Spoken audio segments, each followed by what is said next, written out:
Anyway, Naeem here says Look, watch here. CP, you got a Muslim who's going to school you now. if the aorta is cut, man dies instantly, not 3 years later. Well, Muhammad was poisoned, and then 3 years later, he says, this is the time when it is severed my aorta. And he dies from that.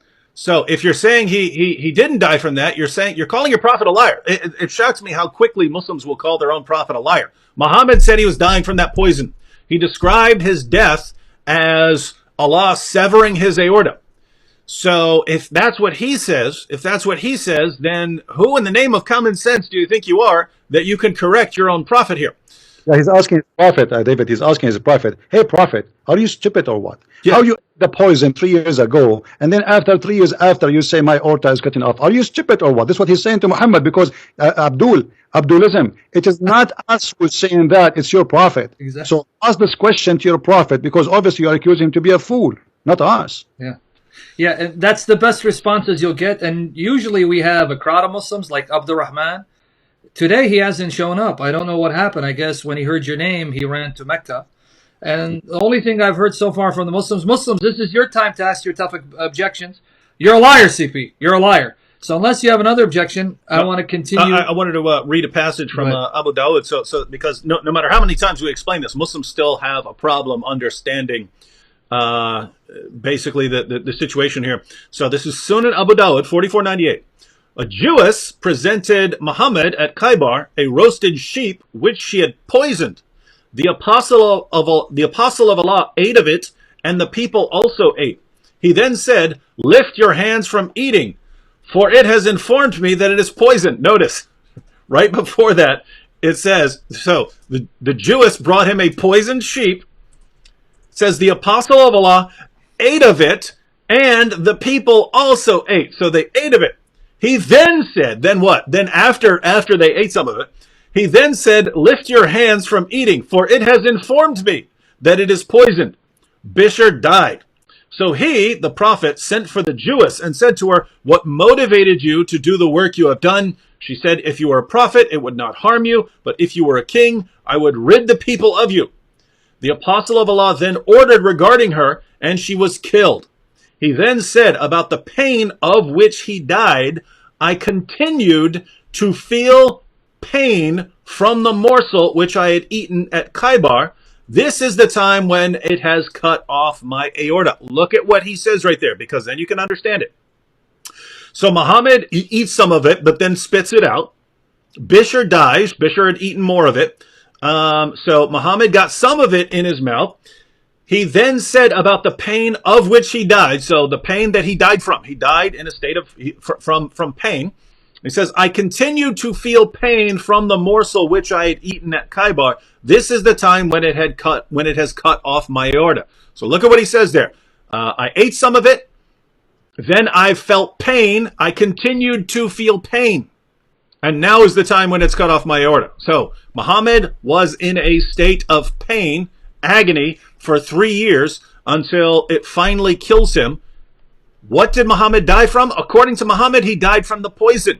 He describes it as Allah severing his aorta. That's exactly the way Allah said he would die if he's a false prophet who invented revelations. Now, the reason is amazing. I think you have like 10 different reasons to reject Muhammad as an obvious false prophet here. One, he's so stupid that he ate part of a sheep from a woman whose family had just been slaughtered. So she brings it to him. Two, you've got Bishr there. Bishr could taste the poison as soon as he put it in his mouth, according to Muslim sources. He could taste it, but he said, wait, Muhammad wouldn't eat it. Muhammad wouldn't eat this if it were poison. So I'll just keep eating it. I don't want to be gross and start spitting out my food. Meanwhile, Bishr dies. Why? Because of his confidence in Muhammad.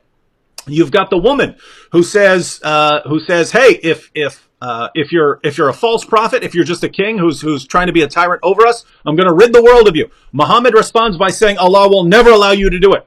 Then how did Muhammad die? He died of the poisoning. He said Allah wouldn't allow you to do it, and then Muhammad died from the poison anyway, just after 3 years of horrible agony. And then apart from all of those things, think about this. Bishr could taste the poison. He could taste it. Wait a minute, something tastes a little bit off here about this sheep. Then Muhammad eats some of it. What does Muhammad say? Does he say, wait a minute, this tastes funny. I taste some poison here. No, he says, I have a revelation, ladies and gentlemen. I've received a revelation. So wait a minute. You're telling me once you put this stuff in your mouth, you can taste poison in it. His companion Bishr could taste the poison in it. But when Muhammad tastes the poison, he claims that he's getting a revelation that it's poison. How much more obvious could he make it that he's a total false prophet who's fabricating revelations, claiming that they're from God when they're things that he picks up along the way? And in addition to all of this, he dies this horrible, agonizing death and describes it in the same way that Allah says he'll die in Surah 69 of the Quran. Look at all of these different reasons for thinking, wow, this guy is just obviously not a true prophet. And this is just one incident. This is one incident out of tons. So, Naeem, I hope this is sinking in at some point. I don't really see a way around this. David, Go ahead, Dave. Go ahead, Christian Prince. Go ahead. sorry, there is something we need to add. What after death? I sent you a link.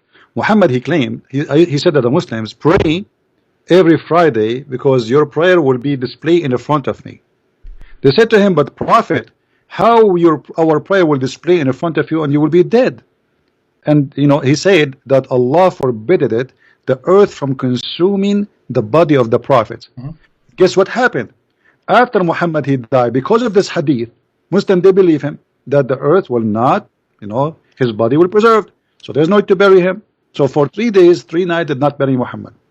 But then, surprise, surprise, we find that Muslims in their books saying that the Prophet of Allah, he stink as all human beings stink. As an example, in the book of Al-Muwatta, Imam Malik, hadith number, page number 53, hadith number 83, it says that when the Prophet he died, Ibn al-Abbas, he stood and he said that the Prophet he died and he stink the same as all human beings stink, so bury him.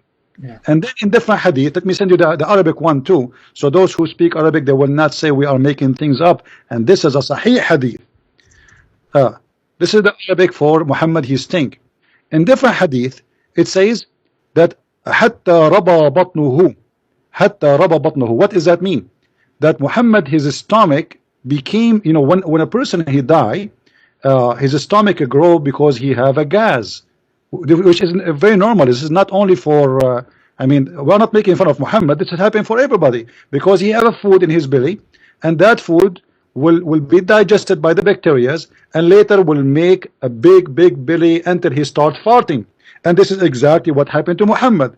3 days in the heat of Mecca, and this is the other hadith in Arabic. I'm going to read it, and every Muslim can read it too, in Arabic, as you see in the front of you, where it says that when the Prophet inna Rasulullah sallallahu alayhi wa sallam lamma mat lam yudfan hatta raba batnuhu wa nathanat khunsura, that the Prophet, when he died, he was not buried until his belly became so big and his fingers became like the shrink, when the dead man, like I don't know what the word in English, like when if you want to, like you want to be like a cat, how you do your fingers. I don't know what to say. I don't know what equal word in English. I'm trying to find something. Like when you want to grab something in your hand, that's what clenched, right? Your hands are clenched. Exactly. So this is exactly what happened to him. So he's saying that the Prophet was not buried until hatta raba batnuhu وانثنت خنصراه. And I change any Muslim to say we are making things up. So this is what happened to Muhammad. He stink. His smell is all over, and it says there, even there, there's different hadith, and you mentioned it before, David, that the Muslims, they were fighting about the death of Muhammad. Maybe you can read it for us about he died, he did not die. Umar al-Khattab, he could not believe it. Blah blah blah blah blah. And then in 3 days and 3 nights, they did not bury him. Maybe they thought he is the same as Jesus. Yeah, precisely. That's what it seems like. By the way, CP, I want to add one thing from the biblical perspective. I want to make sure people, you got it. Guys, heard what he just said. Muhammad said, Allah has forbidden the earth from consuming the bodies of the prophets. So according to Muhammad, the bodies of the prophets do not decay. God miraculously preserves their bodies to remain incorruptible until the day of resurrection. That's what the hadith says. Now, just to show you what a obvious false prophet he is, not only did his body start decaying, CP gave you the sources, he even gave you the Arabic, but let me show you what the Bible says about the bodies of the prophets before Muhammad, specifically Joseph and Elisha. Now, Exodus 13:19. Exodus 13:19. Moses took the bones of Joseph with him. Moses took the bones of Joseph with him. The reason why he did that, because in Genesis 50, if you read the last chapter of Genesis, Joseph prophesied, Yahweh, Yahovah will visit you in Egypt and bring you out of the land of Egypt. And then he made them promise, when he does, carry me out of the land and bury me in the land that he's going to give to us. So he made them promise that when God visits them to bring them out of Egypt, they will not leave his remains in Egypt, but take his remains and bury it in the land allotted to his sons Ephraim, Manasseh. So what did Moses do? He honored that word. So it says Exodus 13:19, Moses took the bones of Joseph with him, for he had made the children of Israel solemnly swear, saying, God will surely attend to you, and you shall carry my bones away from here with you. What happened to Joseph's body? Decayed. It's only bones. What about Elisha, the prophet? 2 Kings 13:20-21. So Elisha died, and they buried him. Now Moabite raiders would enter the land in the spring, and they were burying a man. They saw raiders, so they threw the man into the tomb of Elisha. Pay attention now. When the man touched the bones of Elisha, he came to life and stood on his feet. So two things. Elisha's body decayed. The only thing remained was his bones, and even his bones still had miraculous power by the Spirit to revive a dead body. Muhammad alive couldn't do any miracle. The bones of a true prophet was used by the Spirit to revive a dead body. But here you have two examples, two prophets, their bodies decayed. They were only bones. How much more evidence do you need that this man Muhammad was a fraud, an agent of Satan, and Antichrist? And by the way, Sam, there is a Muslim, he says that you guys are quoting an non-authentic source. So we quote the Quran is not authentic. We quote the Hadith, which is Sahih, is not authentic. And the funny here, by the way, if you are a Muslim and you have source, you call it source, but yet you call it not authentic. I mean, how stupid is that? How you make it source, but yet it's not authentic? How you Muslim make it source for you, but yet it's not authentic? That means you are the one who have the problem, not us, because you are the one who brought those sources. You are the one who print them. You are the one who publish them. You are the one who may spend money on them, and you are the one who teach them in their schools. But just because they are in our channel, they are not authentic. So now here I ask ourselves, how we can trust Islam if Muslims themselves, they say we have a lot of garbage in our books. So how we can follow God who cannot protect his book, and there's a lot of a fraud? This is what he meant. He said there's a lot of a fraud in Islamic books. Islamic, my friend, it cannot be trusted. This is what the Muslims are saying to us. Islamic books is garbage. So how we can know what is right, what's true? We were not there. We did not attend Muhammad's funeral. We did not see Muhammad dying. And we did not see Muhammad crying from pain in his poison. So all what we have is your source, and then you says to us, our source is a bunch of garbage. Thank you. Nice to meet you, garbage. Yeah, yes, seriously. I mean, you've got people like Imam Bukhari, who literally went through hundreds of thousands of hadiths to get to the most reliable ones. And when we quote those, Muslims say, oh, you're quoting garbage. See, you didn't let me chime in. You didn't understand him. He said, it's probably the English. He didn't say source. He says, you don't have good sauce. What's wrong with you, CP? Your sauce is not good. Are you saying the hadith of your prophet is a sauce? It's making of your prophet? You don't understand English. So are you saying the Quran we were quoting for you was a sauce? It's like ragu sauce. What's wrong with you? So from now on, Sam and David, we should not say Quran. We should say we go to chapter 66 in the book of sauce, verse number 4. So in the chapter 66 of sauce, we chili or not chili, I don't know, chili sauce, chapter 66 verse number 4, we that Muhammad and his wives are fighting. This is the book of sauce according to Muslims. We are quoting your Quran, you idiot. This is